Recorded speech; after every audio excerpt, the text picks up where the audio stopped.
Have you ever pondered the striking similarities between different mythologies across the globe?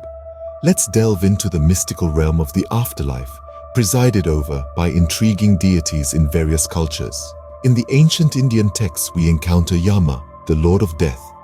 Yama is the righteous judge who determines the fate of souls based on their actions in life.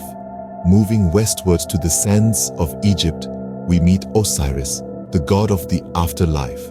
Osiris is revered as the merciful judge of the dead and the granter of life after death. In the Greek pantheon, Hades reigns over the underworld. Known for his stern yet fair judgment, Hades governs the realm of the deceased with an iron fist.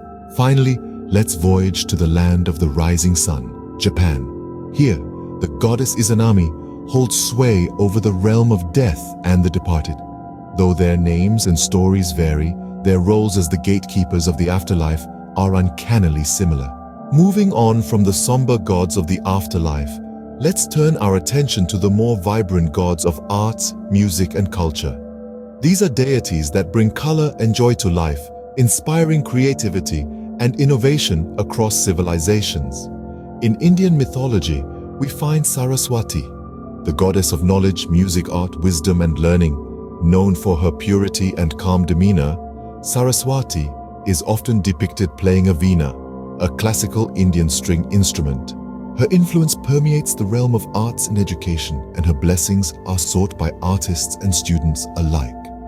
Over to Egypt, we encounter Hathor, the ancient Egyptian goddess of love, beauty, music, and motherhood.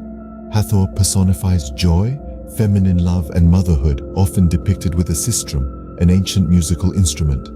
She was revered for her role in promoting artistic endeavors and joyous celebrations.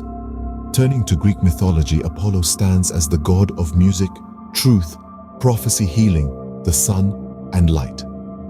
Apollo is often pictured with a golden lyre, symbolizing his patronage over music and poetry. His influence extends to intellectual pursuits and the arts, making him a beacon of enlightenment. Lastly, in Japanese mythology, we have Benzaiten, the goddess of everything that flows, from water to time, words, speech, eloquence, music, and knowledge. She is often associated with a biwa, a Japanese lute, and symbolizes artistic inspiration. Again, we see a shared reverence for creativity and culture, embodied by these divine entities. From the sublime to the material, let's now consider the gods of wealth. In the rich tapestry of Indian mythology, we find Kubera, the lord of wealth and the king of yakshas. Known for his generosity, he is revered as the custodian of Earth's treasures. Shifting our gaze to the sands of Egypt, we meet Renutet, the goddess of nourishment and harvest.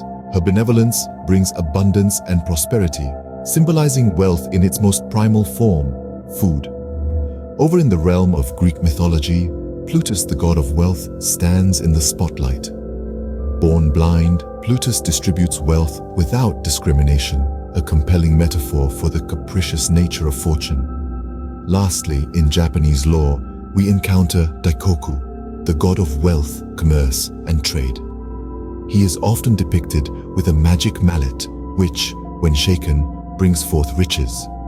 Isn't it fascinating how wealth and prosperity have their divine patrons in all these cultures? Finally, let's ascend to the very top of the divine hierarchy to meet the king and queen of gods. In the rich tapestry of Indian mythology, we find Indra and Shakti reigning supreme. Indra, the king of gods, is known for his might and prowess in battle, while Shakti, the divine feminine power, commands respect for her creative and destructive abilities. Venturing into the heart of Egyptian mythology, we encounter Amun and Mut.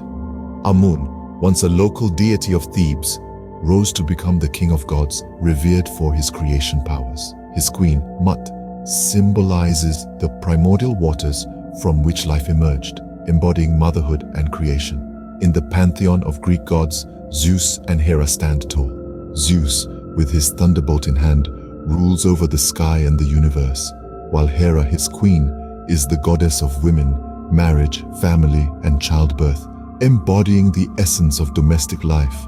And finally, from the land of the rising sun, we have Izanagi and Izanami from Japanese mythology. Izanagi, the male who invites, and Izanami, the female who invites, together created the islands of Japan and all other deities. Diverse as they may be, these mythologies all agree on one thing: the divine hierarchy is presided over by a powerful king and queen.